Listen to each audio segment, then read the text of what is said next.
Perkenalkan, nama saya Edward Utiroy Kapur Sinaga. Saya dari mahasiswa Universitas Nusantara. Saya ingin mempresentasikan tugas pengantar bisnis. Berikut judul yang saya ambil. Judulnya adalah Pemberdayaan Karyawan dan Komunikasi Organisasi. Meningkatkan kinerja dan sinergi dalam organisasi.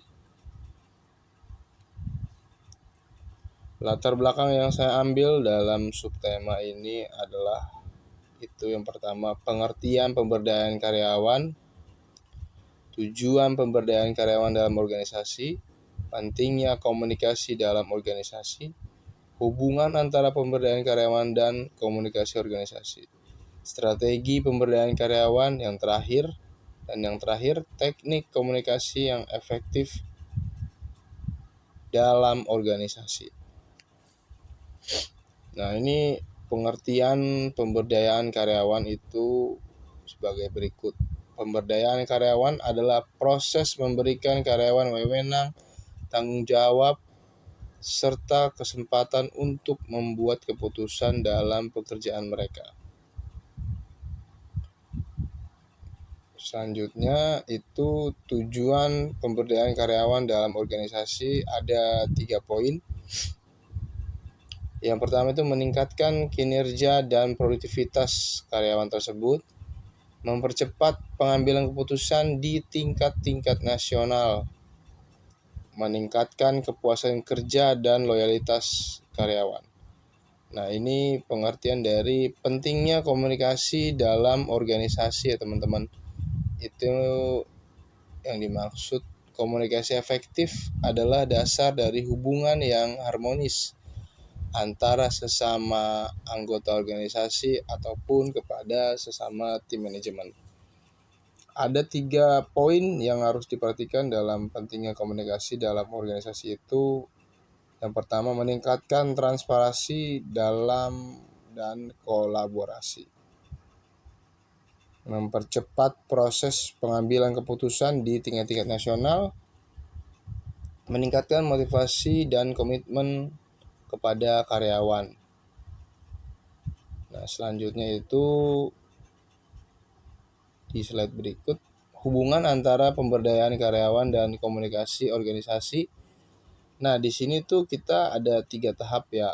Yang pertama, pemberdayaan karyawan hanya dapat tercapai jika ada komunikasi yang terbuka atau transparan antara tim manajemen dan karyawan. Nah, yang kedua, itu komunikasi 2 arah, memungkinkan karyawan untuk memberi masukan ataupun saran dan mereka didengar oleh manajemen atau orang petinggi dari organisasi tersebut. Nah, yang ketiga itu feedback konstruktif yang meningkatkan kemampuan karyawan untuk berkembang. Kayak feedbacknya itu ya lebih baik menuju ke yang lebih baik, kayak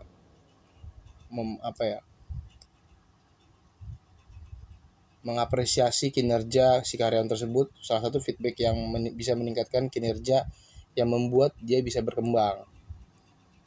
Nah, ini selanjutnya itu kita akan bahas tentang strategi pemberdayaan karyawan. Nah, pelatihan dan pengembangan menyediakan kesempatan bagi karyawan untuk meningkatkan keterampilan dan pengetahuan mereka. Delegasi wewenang itu memberikan otonomi dalam pengembangan keputusan untuk menciptakan rasa tanggung jawab. Partisipasi dalam perencanaan juga melibatkan karyawan dalam perencanaan dan pengambilan keputusan organisasi tersebut. Nah, yang selanjutnya ini kesimpulan dari judul yang saya ambil dalam mempresentasikan tugas besar ini adalah pemberdayaan karyawan dan komunikasi yang efektif adalah kunci dari menciptakan organisasi yang produktif dan harmonis. karyawan yang merasa dihargai juga dan bisa diberdayakan lebih cenderung memiliki tingkat kepuasan atau tingkat kinerja yang lebih baik dan tinggi yang bisa berdampak pada peningkatan kinerja organisasi tersebut.